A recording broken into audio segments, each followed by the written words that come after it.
Hola, hoy les voy a compartir una forma para escribir un cuento. Vamos a explorar una de las tantas formas que puede haber. En esta forma que les propongo, vamos a trabajar en 4 momentos importantes para la escritura del cuento. Un primer momento es la inspiración. Para mí, una de las partes más lindas de este proceso. Para inspirarnos, podemos pensar en experiencias personales propias o de nuestra familia, algo que el abuelito nos haya contado, no precisamente historias ya creadas que ya existan, sino alguna historia personal que pudiera convertirse en un relato interesante o emocionante. ¿Sí? Podemos pensar, ya cuando tengamos más o menos la idea de qué nos gustaría contar, podemos pensar en el lugar en el que se puede desarrollar esta historia. Podemos pensar, por ejemplo, en un bosque, en una casa, en un patio, en una terraza soleada, que puede ser un lugar inspirador para empezar a imaginar tu historia. ¿Sí? También podemos ir pensando en qué suceso importante nos gustaría que se dé o de qué vamos a hablar también. Nuestro cuento puede tratar, por ejemplo, no sé, de la amistad, del amor en la familia, de la valentía. Puedes inventar una aventura también. Puedes elegir desde la inspiración, desde este primer momento, elegir más o menos de qué va a tratar tu historia. ¿Sí? Y ahí vamos a ir pensando también en los posibles personajes, quiénes nomás pueden estar, personas, animales. Tal vez podríamos darle alguna cualidad a una planta, alguna cualidad del ser humano a una planta, como en las fábulas, por ejemplo. Puedes inventar, imaginar un montón de cosas.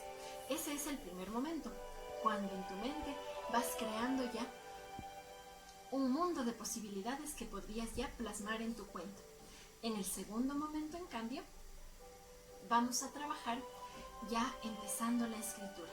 Y en un inicio, esta primera parte del cuento va a constar de tres descripciones importantes. Vas a describir ahí el lugar.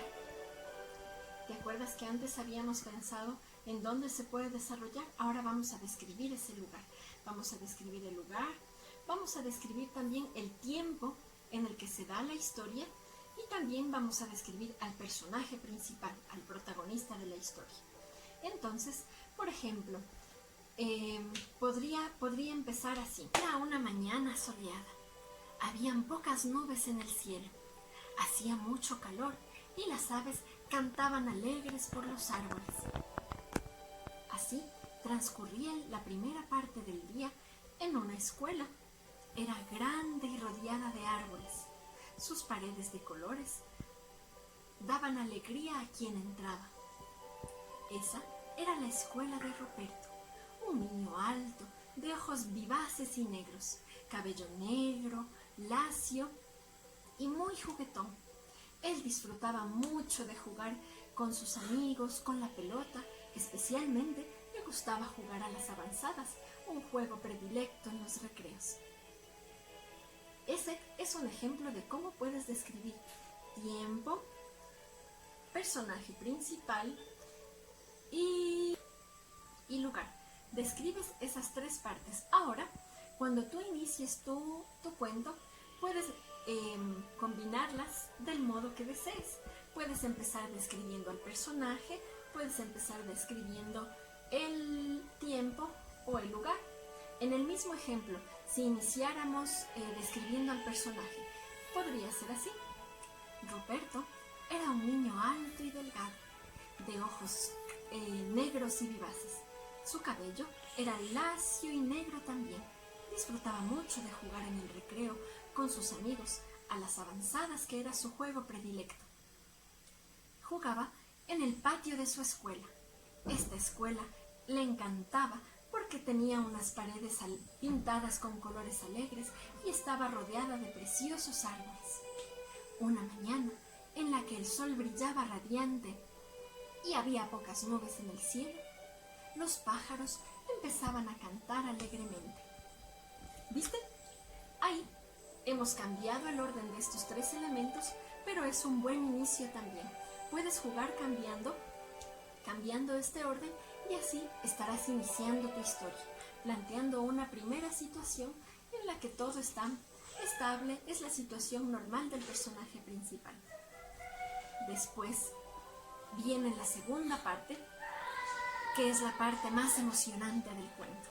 Aquí vamos a hablar de algo que le pasa al personaje principal, de algo que rompe su situación inicial.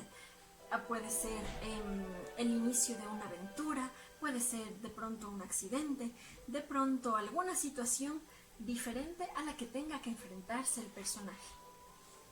En esta parte pueden incluirse nuevos personajes y ahí tú vas a describir qué hacen estos nuevos personajes, cómo son, por ejemplo, qué actitudes tienen emocionalmente, qué virtudes tienen también. En nuestro ejemplo anterior podría ser, Ruperto estaba jugando alegremente con su pelota. De pronto vino Ana María con una noticia sorprendente, algo que nunca había escuchado y dejó desconcertado a Ruperto. La noticia era... Y ahí puedes incluir algo emocionante o algo diferente que quieras introducir en tu historia. ¿Sí? Puede ser una noticia, como te decía también, hasta un accidente, algo que saque y que rompa la normalidad de tu personaje principal.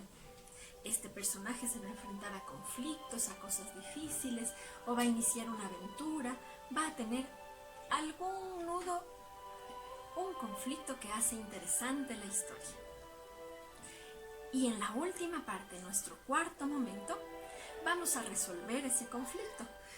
¿Qué pasa finalmente con el personaje principal y su contexto? ¿Cómo le ayudan o cómo dificultan su conflicto, la resolución de su conflicto? ¿Cómo logra finalmente solucionar esa situación que se le presentó? Es decir, ¿cómo termina la historia? Puedes elegir el final que quieres darle a tu historia: alegre, dramático, triste, emocionante, inesperado, ¿sí? Y así estarás construyendo una linda historia. No te olvides de compartir tu cuento con las personas de tu casa, con alguien de quien quisieras recibir comentarios, sugerencias. En un primer borrador puedes ir añadiendo, quitando cosas, poniendo, aumentando y así ir puliendo tu cuento. Ahora sí, con todas estas posibilidades que puedes explorar, a escribir se ha dicho. Buena suerte.